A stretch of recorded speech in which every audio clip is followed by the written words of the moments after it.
इल्म ज्योतिष लाल किताब में आप सभी का एक बार फिर से स्वागत है। मैं शरद गुप्ता।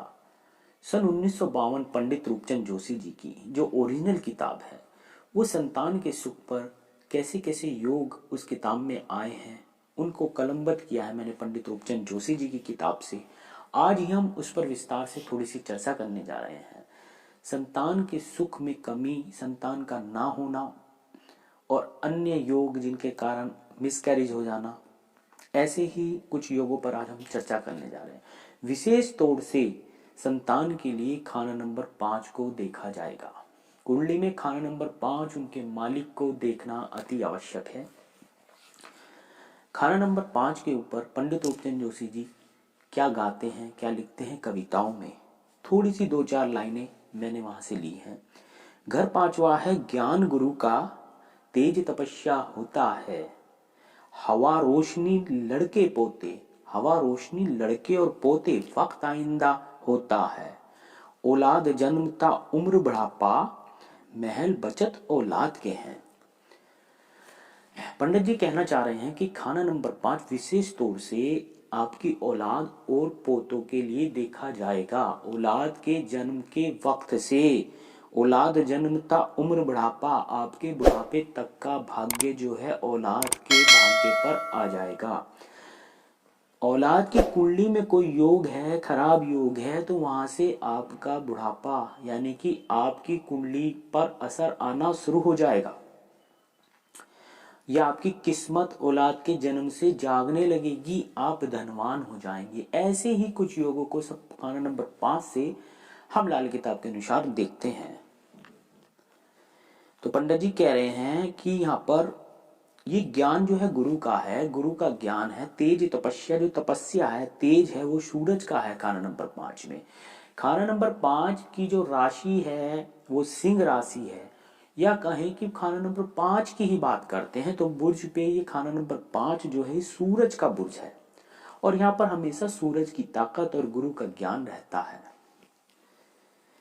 5वें घर का जो संबंध है हम हमेशा 10वें घर से जरूर देखेंगे, क्योंकि अपने से 8वां ये जहरी दुश्मनी और टक्कर मार रहे हैं। 10वें से मतलब आप गिनेंगे तो 8वां घर 5वां घर पड़ता है। तो यहां पर कह रहे हैं गुरु रवि दोनों में से, गुरु रवि दोनों में से अगर जो कोई भी ग्रह या तो उनका मित्र ग्रह है या उनमें से कोई भी एक ग्रह है और खाना नंबर 10 में जा बैठा, घर 5वें घर ख्वाब दोष, इसका जहरी दुश्मनी हो जाएगा, जहरी दुश्मनी का खेल हो जाएगा। तो ऐसी स्थितियों में जब खाना नंबर 5 पर 10 से अपना ही मित्र टक्कर मारेगा तो भी आपको खाना नंबर 5 के फलों में कमी आ जाएगी, पढ़ाई में कमी आ जाए। ज्ञान का घर है, संतान ना होना, वहां पे कोई रुकावट आ गई है, या आपके पब्लिकेशन जो चमक है, रोशनी है, वो खाना नंबर 5 से देख रहे हैं तो उसमें भी कमी आ जाएगी। नंबर 5 देखना कैसे है, इसके विशेष तौर से पंडित जी कह रहे हैं कि खाना नंबर 5 के जो ग्रह हैं गुरु और रवि यानी कि सूरज और बृहस्पति, और साथ में राहु को लेना है। यहाँ पर ये कुंडली में कहीं कैसे बैठे हैं, ये कुंडली में कहीं कैसे बैठे हैं, वैसा असर खाना नंबर 5 के लिए ले लिया जाएगा। जो मतलब गुरु और बृहस्पति हैं या राहु है उसका खाना नंबर 5 के लिए असर देख लिया जाएगा। मेन विशेष तौर से गुरु और रवि जो इस घर में बैठते हैं, अगर जो कहीं भी नष्ट हो रहे हैं, खराब हो रहे हैं, तो भी खाना नंबर 5 के लिए यहाँ पर जो लाभ मिलने थे वो नहीं मिलेंगे। खाना नंबर 5 जो है पंडित जी कह रहे हैं औलाद जन्म उम्र बढ़ापा, यानी कि औलाद के जन्म से आपका जो बुढ़ापे तक का सुख है, अच्छा है खराब है, वो औलाद के जन्म से आपका जाग जाएगा। महल बचत औलाद के हैं, यानी कि जो औलाद जो कमाएगी, उससे जो धन कमाएगी, उससे अपने मकानात बनाएंगे, वो खाना नंबर 5 से आप देखेंगे। और यहाँ पर खाना नंबर 5 में जो खाना नंबर 5 है उसके सामने 9 घर है, 9वां घर, क्योंकि लाल किताब में एक दृष्टि काम करती है 5 और 9 की। इधर 5 है और उधर 9 है, ये एक दूसरे के आमने सामने के घर हैं। 9 का सेहन यानी कि ये गुरु का घर है, ये सूरज का घर है, इसका सेहन है। यहाँ पर अगर जो इन दोनों घरों में कहीं भी खराबी है, मंदे योग बैठे हैं 9 और 5 में, तो सीधे गर्भ पर बच्चे होने में, संतान होने में दिक्कत करेंगे, क्योंकि बृहस्पति सूरज रख के जर्द बेहतरीन केसरी रंग बनता है, यानी कि वो रंग खराब हो जाएगा। खाना नंबर 5 औलाद के ताल्लुक के लिए देखा जाएगा।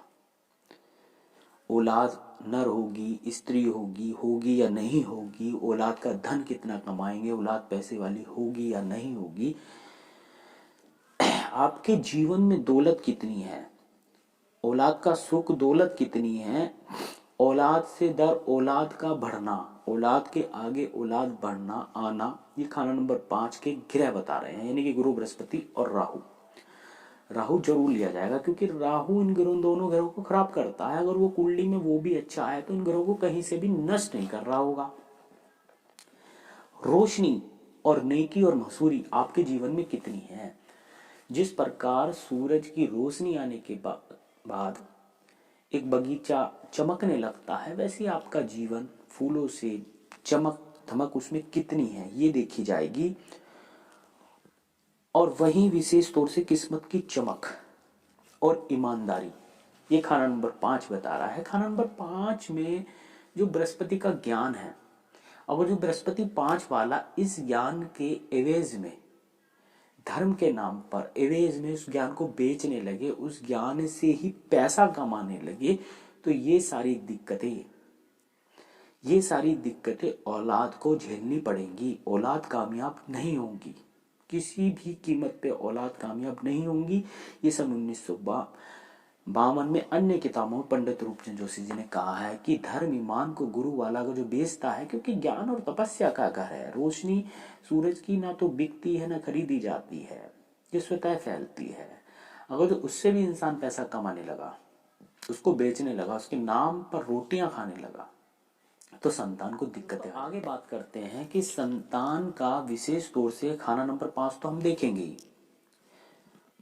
खाना नंबर 5 में अगर पापी ग्रह आ गए, राहु आ गया, केतु आ गया, शनि आ गया, और कुंडली में जैसे हमने बताया था कि सूरज या बृहस्पति कहीं मंदे बैठे हैं, और चंद्रमा उस कुंडली में भी डाउन चला गया, क्योंकि चंद्रमा भी उस कुंडली में डाउन चला गया, मंदा हो गया, या उसको कोई ग्रहण लग गया, तो अचानक मुसीबतें, आफतें, मिसकैरेज हो जाना, बच्चा होने के बाद बीमार रहना, बच्चे को अचानक कुछ हो जाना, यानी कि इस प्रकार की घटनाएं पापी ग्रह बैठने से और राहु आदि बैठने से, और वहीं गुरु का मंदा हो जाना और चंद्रमा भी नष्ट हो रहा हो, तो बिजली गिरेगी, यानी कि एक ऐसी आफत आएगी कि अचानक गर्भपात हो जाना, मिसकैरेज हो जाना, या बच्चा पेट में आया, वहीं क्या हुआ कि आपके जीवन में उथल पुथल शुरू हो गई, पति पत्नी अलग हो गए। ऐसे ही विशेष योग को यहाँ ध्यान में रखकर काफी अध्ययन करने के बाद एक निष्कर्ष और निचोड़ निकाला जाएगा। जैसे कि अब हम बात करते हैं कुछ ऐसे योगों पर। पंडित रूपचंद जी जो कहते हैं कि केवल फूल तो होंगे और फल ना बनेंगे। फूल तो होंगे, फल ना बनेंगे का क्या मतलब? आपने देखा होगा कि कई बार जब किसान फसलें बोता है तो उसमें काफी सारे फल और फूल के पौधे लगाता है, यानी कि पपीते का बगीचा है तो उसमें उसको 100-150 पौधे लगाने पड़ते हैं। उसमें से क्या होता है, 20-25% नर निकलते हैं और बाकी मादाएं हो जाती हैं। ऐसे ही कई बार एक पेड़ पर हजारों फूल आए और उसमें से क्या है, 20 फूलों पर फ्रूटिंग बन पाई, बाकी नष्ट हो गए। यानी कि फूल तो होंगे मगर फल ना लगेंगे। जब भी आपकी कुंडली में एक ऐसा योग बन रहा हो, फूल तो लगेंगे, फल, यानी कि शुक्र खराब हो गया, राहु के कारण शुक्र खराब हो गया, राहु केतु नष्ट हो गए, या मान लो कुंडली में कुछ ऐसा योग बन रहा है जिसमें बुध भी खराब हो रहा है, तो यहाँ पर ऐसी स्थितियों में जैसे कुछ योग है, जैसे शुक्र का सूरज के साथ नष्ट हो जाना, शुक्र का राहु के साथ नष्ट हो जाना, यानी शुक्र स्त्री का नष्ट हो जाना, और वहां पर क्या है कि फूल ही फूल बनेंगे बस, यानी कि लड़कियां तो आ सकती हैं मगर नर औलाद का आने में रुकावट हो जाएगी, या दोनों ही नहीं आएंगी। कुंडली में यदि राहु का प्रभाव ज्यादा है, केतु का कम है, तो राहु लड़कियां ही लड़कियां पैदा कराएगा, वहीं केतु लड़के आगमन करता है। तो इस प्रकार लाल किताब के में आप ग्रहों का अध्ययन कीजिए। जैसे कि हमने अभी बताया था 5 और 10 जहरी दुश्मनी का आपसी हिसाब है। अब जहरी दुश्मनी के आपसी हिसाब में या तो क्या होगा, 5 और 10 में जब भी आएंगे इसके मित्र ग्रह, 5वें के जो मित्र ग्रह हैं वो 10वें में चले गए, या तो आपकी शादी नहीं चल पाएगी, संतान नष्ट हो जाएगी, या पत्नी से अलगाव हो जाएगा, पति पत्नी में नहीं बनेगी।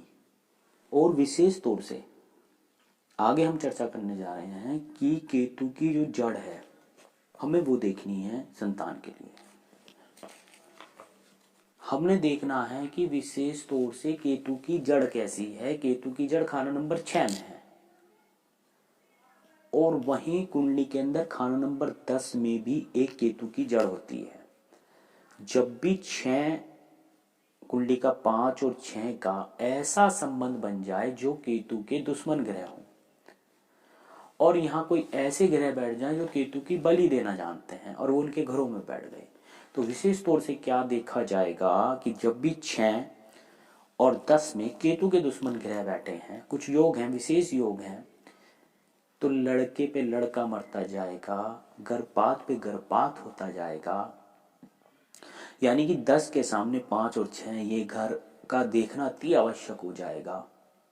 केतु की जड़ों का खराब हो जाना कुंडली में संतान में दिक्कतें पैदा कर देना। यानी कि एक योग और होता है बलि के बकरे, गुरु सूरज मंगल आदि ये ग्रह जो है जब भी अपनी मुसीबत पड़ते हैं तो झट केतु को मरवा देते हैं।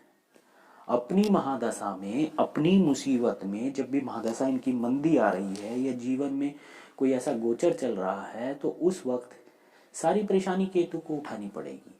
और उस वक्त में की गई शादियाँ औलाद में दिक्कत देखने को आएंगी, या गर्भ जो ठहरा है वो गिर जाएगा। थोड़ा सा मैं बीच बीच में थोड़े से आपको उपाय भी दे देता हूँ जिससे आपको अच्छा लगे, और वीडियो को प्लीज़ पूरा देखे करें।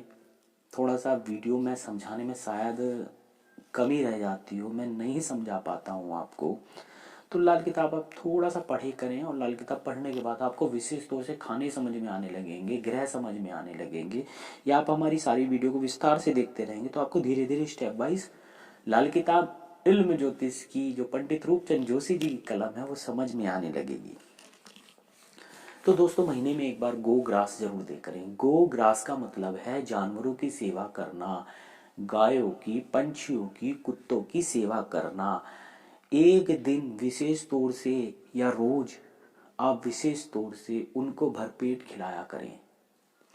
भरपेट का मतलब है कि भरपेट ही खिलाया करें, ये नहीं कि छोटे छोटे चिमटी से टुकड़े डाल दिए कि मैंने तो गो ग्रास दे दिया, वो दान किसी भी दान में नहीं लगेगा।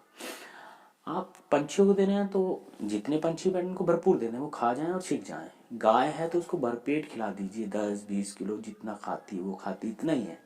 कुत्तों को देना है तो भरपेट उनको अच्छी डाइट दीजिए, जो डाइट उनको पसंद है। बिस्किट पसंद है, नॉनवेज पसंद है, जो देना चाहें दीजिए, वो जानवरों की डाइट है, इसमें आप निसंदेह दिमाग लगाना छोड़ दीजिए।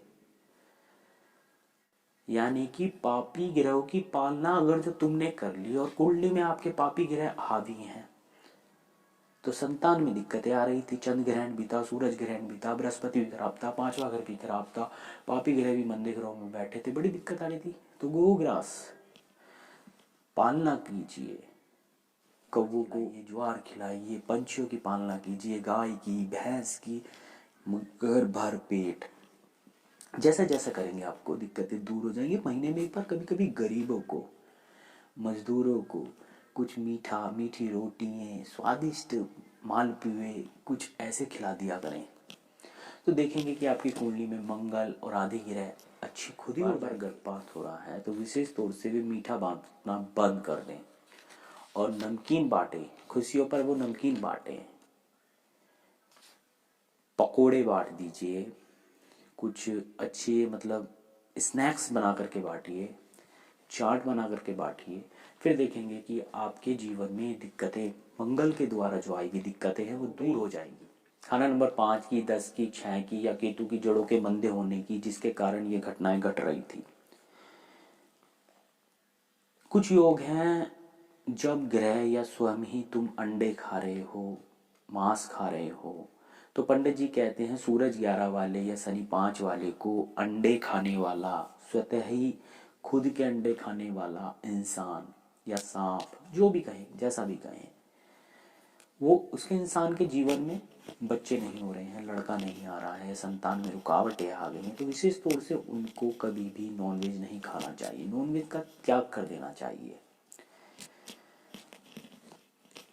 कई बार क्या है, सूरज शनि के झगड़े में, पंडित जी कहते हैं सूरज को जब शनि को देख रहा है, सूरज शनि के झगड़े में औरत पे औरत मरती जा रही है, औरत पे औरत मरती जा रही है, या 5 और 10 की टक्कर में कुछ ऐसे योग हैं, औरत पे औरत मरती जा रही है, तो बच्चे पैदा होने के बाद वो मर गई है, भाग गई है, तलाक हो गया है, या आपको बच्चों की पालना करने की दूसरी बीवी लानी पड़ी, तो ऐसे ही विशेष बहुत से खराब योग हैं जिनके कारण सूर्य शनि के झगड़े में, सूरज और शनि के झगड़े में शुक्र मारा जाता है। या कहें कि जैसे कि बलि की अभी हमने बात करी थी, ग्रह बलि देते हैं, केतु की बलि देते हैं, शुक्र गया तो उसके अंदर राहु केतु दोनों गए, केतु भी गया राहु भी गया, यानी कि लड़की के आने के लिए जो ग्रह था राहु, और केतु के आने के लिए जो लड़के के आने के लिए जो ग्रह केतु था, दोनों नष्ट हो जाएंगे। तो इस प्रकार के योग बनते हैं। कुछ योग ऐसे बनते हैं जिसके कारण लाल किताब में मर्द और औरत, बांझ या नामर्दगी तक आ जाएगी। तो इन योगों का विशेष अध्ययन करना बहुत जरूरी है, यानी कि सूरज शनि का केंद्र में टकराव हो जाना, यानी कि सूरज का 4 में आ जाना, शनि का 7वें घर में आ जाना, ऊपर से चंद्रमा का भी देख लेना, शुक्र का नष्ट हो जाना 5वें घर में जाकर के, तो नामर्दगी तक लिखी गई है। शुक्र का 6ठे घर में या दूसरे घर में अकेला बैठना स्त्री की कुंडली में तो बांझ होने तक की निशानी बना देता है। तो ऐसे योगों में एक अध्ययन किया जाए कि कब शुक्र को मदद मिलेगी, किस प्रकार मदद दिलानी है, बुध की मदद दिलानी है, मंगल की मदद दिलानी है, किस प्रकार का उपाय करना है, तो आपको हमेशा लाभ। योग ऐसे बन जाते हैं कुंडली में कि साफ इल्म ज्योतिष लाल किताब कहती है कि मुतबन्ना का भी फायदा ना होगा, यानी कि गोद लिया हुआ लड़का भी तुझको दुख देगा। या शनि, जैसे शनि 6ठे घर में बैठा है, गुरु का 7वें घर में बैठ जाना, उसमें कोई किसी ने मुतबन्ना ले लिया, गोद ले लिया, तो उनको सुख नहीं मिल रहा है। तो ऐसे में क्या करना चाहिए कि मुतबन्ना ले या ना ले, तो उसके द्वारा कैसा उपाय किया जाए, तो इन बातों का विशेष ध्यान। जिन कुंडलियों में संतान नहीं हो रही है वहां पर विशेष तौर से देखा जाए कि चंद्रमा कैसा है, क्योंकि भूमि का बंजर होना या कहीं ना कहीं किसी चीज में रुकावट होना, जब पानी नहीं बरसेगा तो फसलें नहीं होगी। चंद्रमा का कुंडली में अध्ययन करना बहुत जरूरी है। कुंडली में कोई ग्रह भी कायम है, पापी ग्रह कायम हो, अपने घर में हो, सूरज बृहस्पति अच्छे ग्रह अपने घर में हो और दृष्टि वगैरह से वो खराब ना हो रहे हो, तो ऐसी कुंडली में भले ही किसी कारण से लेट हो रही है, रुकावट को दूर किया जा सकता है, मगर संतान होगी, जरूर होगी। मंगल ना नष्ट हो रहा हो, मंगल बद ना हो रहा हो, नष्ट होकर के वो शुक्र को ना मार रहा हो, बुध के साथ मिलकर के एक मसनूई मंदा शनि बना करके वो शुक्र को कि बलि तो नहीं दे रहा है, शुक्र का नाश तो नहीं कर रहा है। ऐसे ही योगों पर विशेष ध्यान दिया जाए।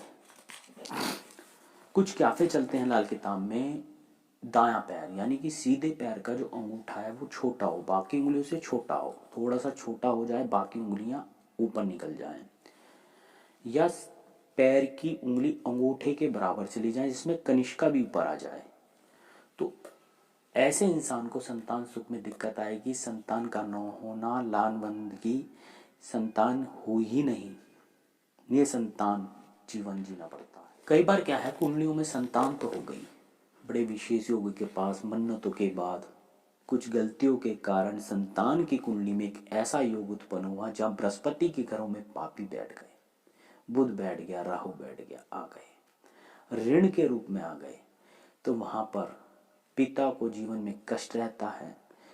गुरु और बृहस्पति आगे पीछे के घरों में बैठ गए, उनसे पापी ग्रहों का संबंध बन गया, तो देखा जाएगा कि माता को कष्ट या गुरु को यानी कि पिता को किसको कष्ट आ रहा है, या गुरु शुक्र गुरु गुरु चंद्र के साथ जिस भी ग्रह का संबंध बन रहा है, तो उस ग्रह का नुकसान वहां पर उठाना पड़ेगा।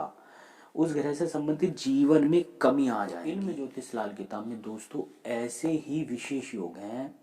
आपने 5 को देखना है, केतु की जड़ों को देखना है। कुंडली कह रही है फूल तो होंगे फल ना होंगे, शुक्र नष्ट हो रहा है, किस प्रकार चंद्रमा के द्वारा ठीक करना है। तो विशेष तौर से मैं यही कहूँगा, महीने में एक बार गरीबों की सेवा कीजिए, गोग्रास दीजिए, और कुंडली का किसी अच्छे विशेषज्ञ से, लाल किताब के जो जानकार हों उनसे एनालिसिस कराइए। और जब महीना 2 महीने में वो उपाय कराएंगे, आपके कर्मों को ठीक करेंगे, तो उस आशीर्वाद रूप से आपके जीवन में खुशियाँ जरूर आएंगी। मैं शरद गुप्ता फिर मिलता हूँ इल्म ज्योतिष लाल किताब में। वंदे मातरम, जय हिंद।